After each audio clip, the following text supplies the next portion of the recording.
ये खबर मानव रचना ऑनलाइन द्वारा प्रस्तुत की गई है।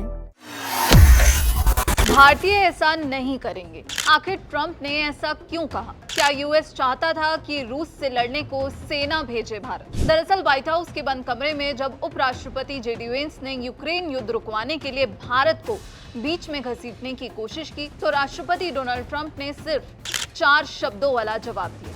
उनका पूरा प्लान हवा में उड़ा दिया। दुनिया सोच रही थी कि डोनाल्ड ट्रंप और जेडी वेंस की जोड़ी सुपरहिट है, लेकिन 23 जून को रिलीज हुई एक किताब रेजिम चेंज ने इस दोस्ती के पीछे चल रहे पावर गेम का पर्दाफाश किया है। ये कहानी सिर्फ यूक्रेन युद्ध की नहीं है, ये कहानी है ट्रंप वर्सेस जेडी वेंस की। शपथ लेने के महज 10 दिन बाद यानी 30 जनवरी 2025 को ओवल ऑफिस में एक ऐसी मीटिंग हुई जिसने साफ कर दिया कि व्हाइट हाउस का असली बॉस कौन है और वेंस के आइडियाज पर ट्रंप का हंटर कैसे चलता है। Trump versus JD Vance. पूरे मामले को बहुत ध्यान से समझिएगा। मीटिंग बुलाई थी ट्रंप के विशेष दूत retired lieutenant general Keith Kellogg ने। उन्होंने एक ड्राफ्ट पेश किया, एन अमेरिका फर्स्ट प्लान के मुताबिक यूक्रेन में तुरंत सीज फायर होना था और वहां शांति बनाए रखने के लिए विदेशी सैनिकों को तैनात किया जाना था।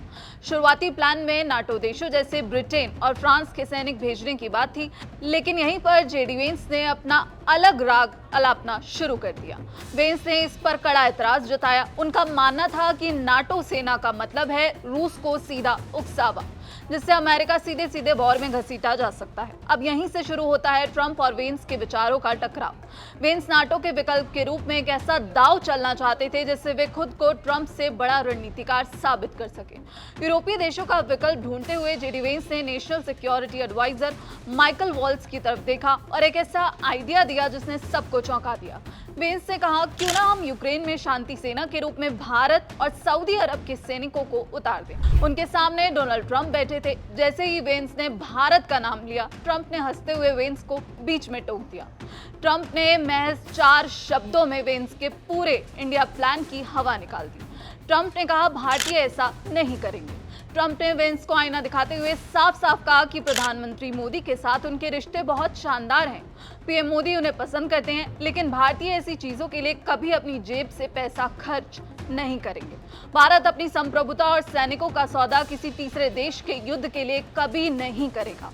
ट्रंप का ये 4 शब्दों वाला जवाब सीधे तौर पर जेडी वेंस की रणनीतिक समझ पर एक करारा तमाचा था। वेंस को उनकी जगह दिखाने के बाद ट्रंप का गुस्सा फूटा यूक्रेन के राष्ट्रपति जेलेंस्की पर। ट्रंप ने जेलेंस्की को एक घटिया नेगोशिएटर और यूक्रेन को दुनिया का सबसे भ्रष्ट देश कह डाला, जो सिर्फ बाइडेन प्रशासन से पैसे ऐंठना जानता था। लेकिन इस ट्रंप वर्सेस वेंस की जंग का सबसे बड़ा क्लाइमेक्स अभी बाकी था।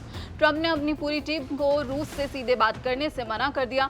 उन्होंने कहा, आप में से कोई भी रूसी अफसरों से बात नहीं करेगा क्योंकि हम खुद एक डील पर काम कर रहे हैं। अब यहाँ हैरानी की बात देखिए कि ट्रंप के विशेष दूत केलॉग को भी नहीं पता कि ट्रंप के इस हम में आखिर कौन कौन शामिल है। यानी ट्रंप ने अपने उपराष्ट्रपति जेडी वेंस और पूरी टीम को दरकिनार करके बैक चैनल से खुद ही पुतिन के साथ डील सेट करने का जिम्मा क्या किसी तीसरे गुप्त पक्ष को सौंप रखा है। हालांकि व्हाइट हाउस ने इस किताब के दावों पर अभी चुप्पी साध रखी है, लेकिन इस इनसाइड स्टोरी ने यह साफ कर दिया है कि ट्रंप सरकार के भीतर वेंस भले ही कितनी भी ऊंची उड़ान भरने की कोशिश करें, लेकिन असली बॉस आज भी सिर्फ और सिर्फ डोनाल्ड ट्रंप है।